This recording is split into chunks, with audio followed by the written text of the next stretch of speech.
Hello and welcome to Megan's Minute. I'm your host, Megan Lavin, and together with Allergic Living, we discuss topics that affect families living with food allergies. This month, I want to share what worked and what didn't during our recent trip to Universal Studios, Florida. First off, we had an absolute blast. The trip has been on our bucket list for years. We're huge Harry Potter fans, so visiting the Wizarding World was something we dreamed about for a long time. But honestly, I've been putting it off because I hadn't heard that Universal was especially food allergy friendly. I just didn't have that same rep that Disney does. Then at the food allergy conference 𝗔𝗹𝗶𝗶 last year, I happened to meet someone who works at Universal. I shared my concerns and she told me they do work hard to accommodate food allergies and that we should absolutely give it a try. Well, that conversation put the wheels in motion. So fast forward, the rides were incredible, running between all the parks, soaking up the Harry Potter and the Minion and the Transformer details. It was amazing. But the food experience, that was a little bit more of a mixed bag. So here's my rundown: the good, the bad, and the ugly. One challenge right from the get-go was the mobile food ordering app. Everyone told us how great it was to order food while you wait in line for the ride so it would be ready when you finish, but we just couldn't get it to work for our needs. I couldn't find ingredient lists in the app, nor could I find a way to modify orders or add notes. So if I could find a hamburger place, I couldn't find any way to request a gluten-free bun. So we felt safest just ordering in person every time, and I really wish we could have taken advantage of that time-saving feature like other guests. I was also surprised by the menus.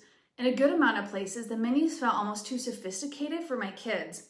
Like, here's some examples: crimson glazed pork, or in the How to Train Your Dragon Spitfire Grill, which I thought would be more kid-friendly, this was the entree description: ancient grains, grilled citrus salmon, jicama slaw, blistered cherry tomatoes, feta cheese, avocado crema. Not something my kids would eat. Sometimes I would get the app to show me if the top allergens were in a dish, but then when I click over to order or to request if the sauce could be removed, those would disappear. So I couldn't see it anymore. So it was just frustrating.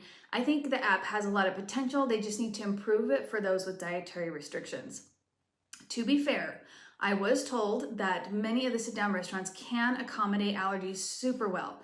But since we only had 3 days, we mostly stuck to quick serve restaurants, so we wouldn't lose time sitting down or worrying about reservations. And that could have changed our experience a little bit. I can't speak to that.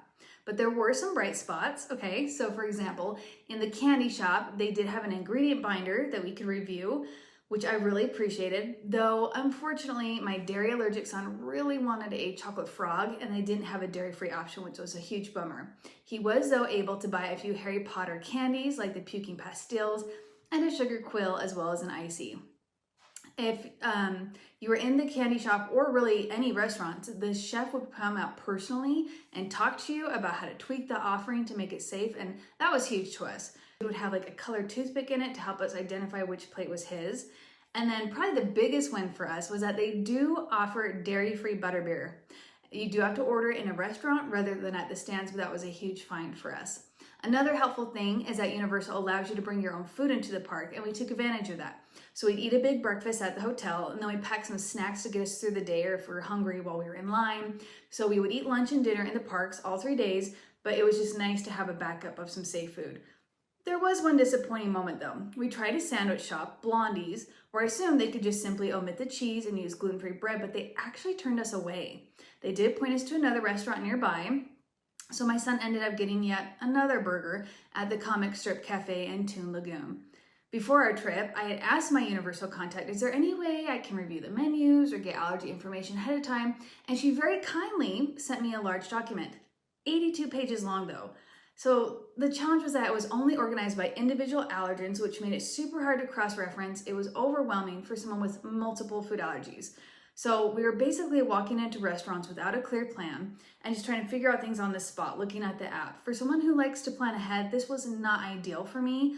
I didn't love not knowing where we were gonna eat and every meal just kind of hoping as we walked into the restaurant and, okay, is this gonna work, is it not? Thankfully, my son loves burgers and fries, so he was a trooper about having those more than once because we knew we can almost always count on that. His favorite meal of the trip though was actually salmon and potatoes.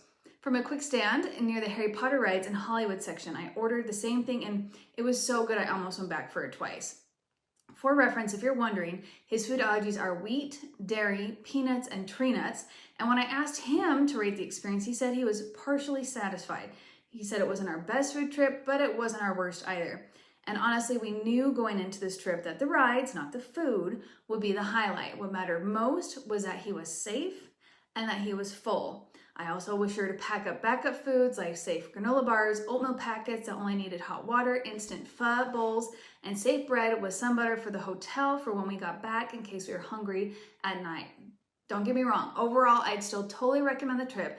Just know you may need to do a little sleuthing inside the park to find safe options and build in that time to figure things out.